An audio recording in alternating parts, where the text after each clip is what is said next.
นกเขาแมวชลาผู้ฉลาดอาศัยอยู่ในโพรงไม้โอ๊กเก่ามันชอบนอนกลางวันและออกล่าเฉพาะยามค่ำคืนตั๊กแตนตัวเล็กแต่มักเสียงดังร้องเพลงรื่นเริงในยามกลางวันโดยไม่เกรงใจใครทั้งสองต่างมีนิสัยเฉพาะตัว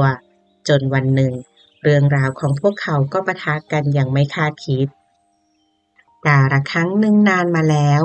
ในป่าลึกที่เต็มไปด้วยต้นไม้ใหญ่สูงตระหง่านมีแสงแดดสาดส่องลอดผ่านยอดไม้ลงมาเป็นลำแสงสีทองทำให้เกิดเงาและแสงเล่นไล่กันบนพื้นป่า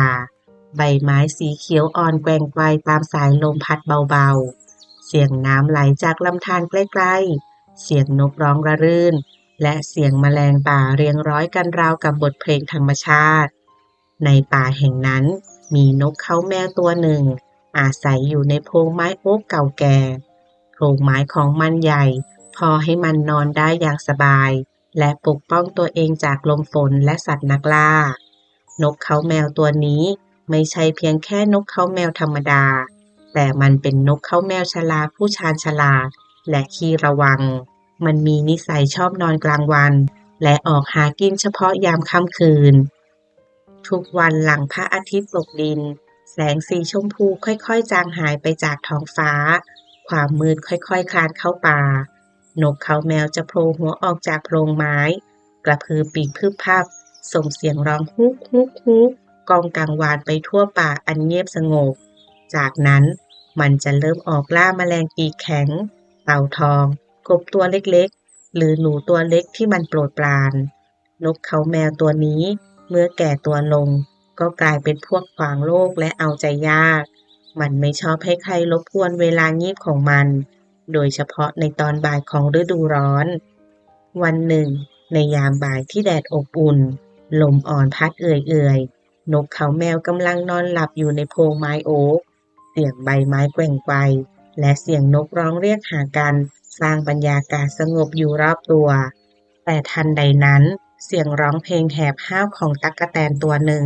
ดังลั่นเข้ามารบกวนนกเขาแมวชราหันหัวออกจากโพรงด้วยความหงุดหงิดได้โปรดออกไปจากตรงนี้ทีเถิดท่านมันพูดด้วยน้ำเสียงจริงจังท่านไม่มีมารยาทเลยหรืออย่างน้อยก็ควรเคารพข้าให้นอนหลับสงบตั๊กแตนไม่สนใจคำขอของนกเขาแมวกลับตอบเสียงแข็งข้าก็มีสิทธิ์อยู่ที่นี่ปลายแสงอาทิตย์เหมือนที่ท่านมีสิทธิ์ในโพรงไม้ของท่านจากนั้นมันก็เร่งเสียงร้องเพลงดังขึ้นอีกเสียงแหบห้าวก้องไปทั่วป่านกเขาแมวชราผู้ฉลาดรู้ดีว่าการเถียงต่อไปคงไม่เป็นผลมันจึงลืมตาเพียงครึ่งหนึ่งปรับอารมณ์ให้สงบและคิดหาวิธีแก้ปัญหาโดยไม่เสียเวลามันพูดด้วยน้ำเสียงสุภาพถ้าอย่างนั้นหากข้าต้องตื่นเสียแล้วข้าคงต้องทำใจให้รื่นรมกับเสียงเพลงของท่านข้าจะเสนอสิ่งเล็กๆเพื่อให้ท่านเพลิดเพลินนกเขาแมวเล่าให้ตั๊กแตนฟังว่ามีองุ่นสุดยอดส่งตรงจากเทือกเขาโอลิมปัสซึ่งเทพอพอลโลเคยเสวยก่อนขับขานบทเพลงให้เหล่าทวยเทพฟังมันเชิญชวนตั๊กแตนให้เข้ามาลิ้มลององุ่นด้วยกันพร้อมบอกว่าเครื่องดื่มเลิศรสนี้จะช่วยให้เสียงไพเราะดังเทพตั๊กแตนผู้โง่เขลาหลงเชื่อคำเยินยอของนกเขาแมวมันกระโดดเข้าไปในโพรงไม้โดยไม่ระวังตัวทันทีที่มันเข้ามาใกล้นกเขาแมว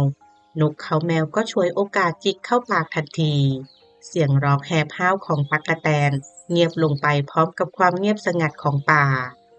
เหตุการณ์นั้นป่ากลับคืนสู่ความสงบใบไม้แกว่งไปตามลมอีกครั้ง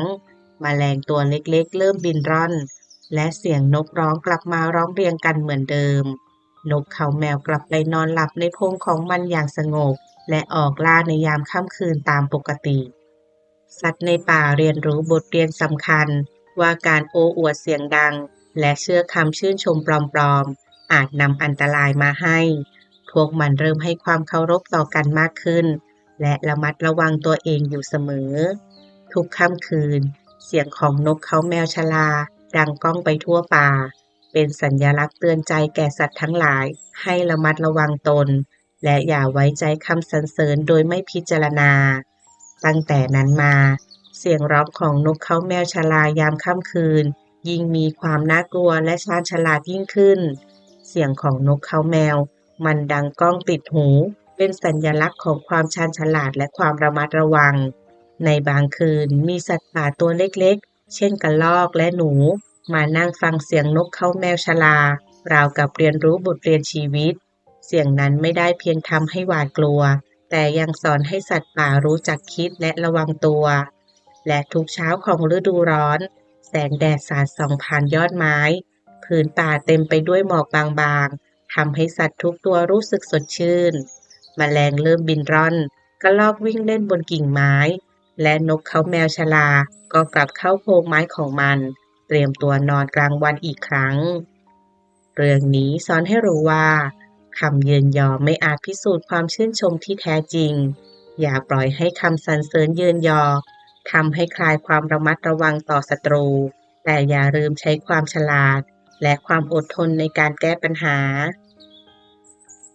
หากทุกคนชอบนิทานเรื่องนี้อย่าลืมกดถูกใจติดตามช่องกดกระดิ่งแจ้งเตือนเพื่อจะได้ไม่พลาดนิทานเรื่องใหม่ๆและกดแชร์ให้เพื่อนๆด้วยนะคะความช่วยเหลือเล็กๆจะเป็นพลังที่ทำให้เราสร้างสรรค์ผลงานดีๆต่อไปค่ะ